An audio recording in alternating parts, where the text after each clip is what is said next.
Good day everyone, here's our math challenge for today. And here's our question. Given this square and inside of this square are two perpendicular segments, and given those values, the question is, what is the area of the square? Now, if you want to try this problem, you can pause this video. You have 20 seconds and timer starts now.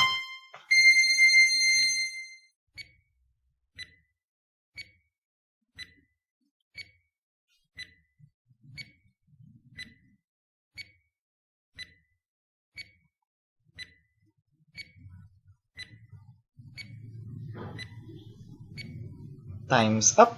Now, let's answer this question together. In this question, our goal is to find the area of this yellow square. So given this information, such that these two segments are equal and we have 5 units, 6 units, 7 units, and 8 units. Now, how are we going to answer this question? To answer this question, let's insert two segments such that these two segments are perpendicular to the side of the square. Now, notice that we created 4 right triangles right here, having an hypotenuse of 5 units, 7 units, 8 units, and 6 units. Also, this is not hard to see that those 4 right triangles are similar to each other. Now, since they are all similar, this is safe to say that the shorter leg of this right triangle, we call this as 6A, and this side must be 6B. Also, in this triangle, we call the short leg as 8A and the longer leg as 8B.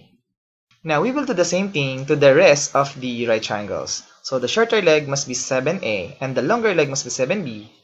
For the last one, the shorter leg must be 5A and the longer leg must be 5B. Now at this point, take note that if we choose any two right triangles, the ratio of their corresponding sides still the same. Now, let's use the other given in this figure. Notice that these two segments are equal. So, if we get the length of these segments in terms of A and B, so we can equate them. Now, let's do that. In order to do that, let's insert another segment such that this segment is also perpendicular to the side of the square.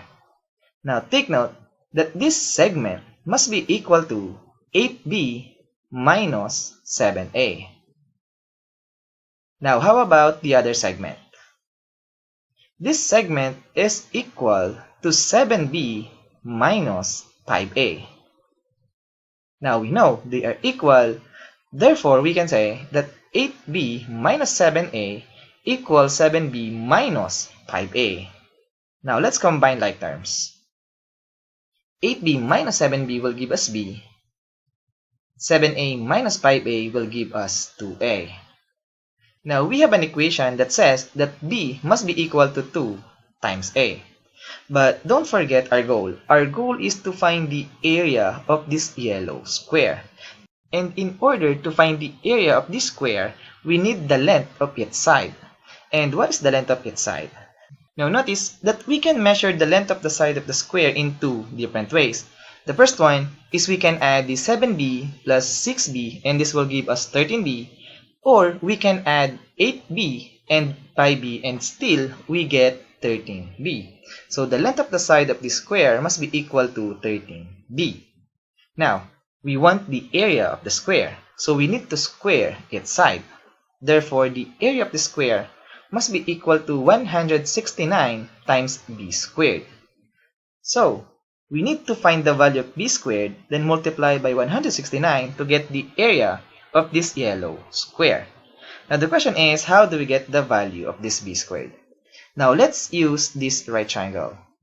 Also, you can use any right triangles that you want and still you get the same result. Now, let's use this right triangle.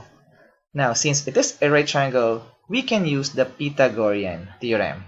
So we have 6a quantity squared plus 6b quantity squared equals 6 squared.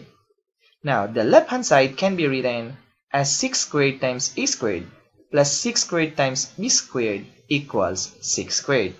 Now, if we divide all terms by 6 squared, this will give us a squared plus b squared equals 1. Now, don't forget that we want b squared. So, let's get the value of a in terms of b. Now, divide both sides by 2. This will give us the value of a as b over 2.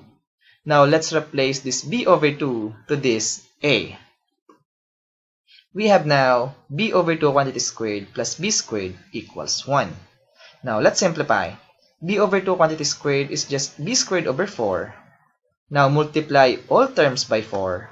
This will give us b squared plus 4b squared equals 4. Now, simplify the left-hand side. This is just 5b squared. Divide both sides by 5. This will give us the value of b squared as 4 over 5. Now, the area of the square is 169 times b squared. Therefore, the area of the square must be equal to 169 times 4 over 5, which is equivalent to b squared. Now, let's simplify. 169 times 4 over 5 will give us 676 over 5. Therefore, the area of the square given this figure must be equal to 676 over 5 square units. And as always, we are done.